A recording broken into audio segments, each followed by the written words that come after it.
প্রিয় দর্শক, আসসালামু আলাইকুম। আমরা আছি গাজীপুর ইন্ডাস্ট্রিয়াল জোনের কাশেমপুর হাতিমারা এলাকায়। হাতিমারা এলাকার ম্যাক্সিমাম ফ্যাক্টরিতে আমরা সরজমিনে গিয়ে দেখলাম যে তাদের আগের তুলনায় কর্মচারীর উপস্থিতি অনেকটাই কম।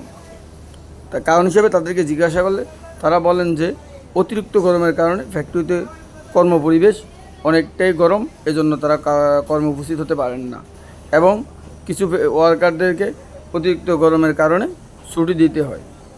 তবে আমরা কিছু ভিন্ন চিত্র দেখেছি হাতিমারা একটি ফ্যাক্টরিতে, যে ফ্যাক্টরিতে আমরা আপনাদেরকে নিয়ে যাচ্ছি, যেখানে আপনি দেখবেন যে কৃত্রিম উপায়ে ঝর্ণা সৃষ্টি করার মাধ্যমে তারা পানির প্রবাহ চালের উপরে দিচ্ছেন এবং এই পানি ব্যবহার করার মাধ্যমে ফ্যাক্টরির কিছুটা হলেও ভিতরে ঠান্ডা পরিবেশ বিদ্যমান থাকার কারণে কর্মকর্তারা এই ফ্যাক্টরিতে সুন্দরভাবে ডিউটি করতেছেন এবং ওনাদের সাথে জিজ্ঞাসা করলে ওনারা বলেন যে অন্য ফ্যাক্টরির তুলনায় তাদের ভিতরের পরিবেশ অনেকটাই শীতল, তাই তারা সুন্দরভাবে কাজ করতেছেন। তারপরেও অনেক গরম। তারা বলেন যে অতিরিক্ত গরমের কারণে সকল ফ্যাক্টরির মতো তাদেরও অনেক সমস্যা হয়, যদিও তাদের কৃত্রিম ঝর্ণা চলমান আছে, যেটা আমরা এতক্ষণ পর্যন্ত দেখলাম।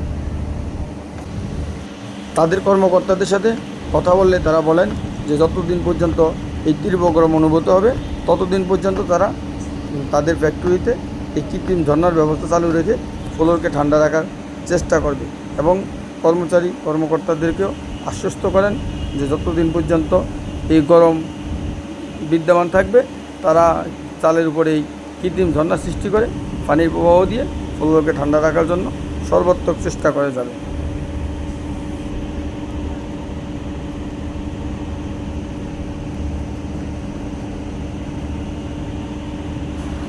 24 টিভি, কাশেমপুর, গাজীপুর।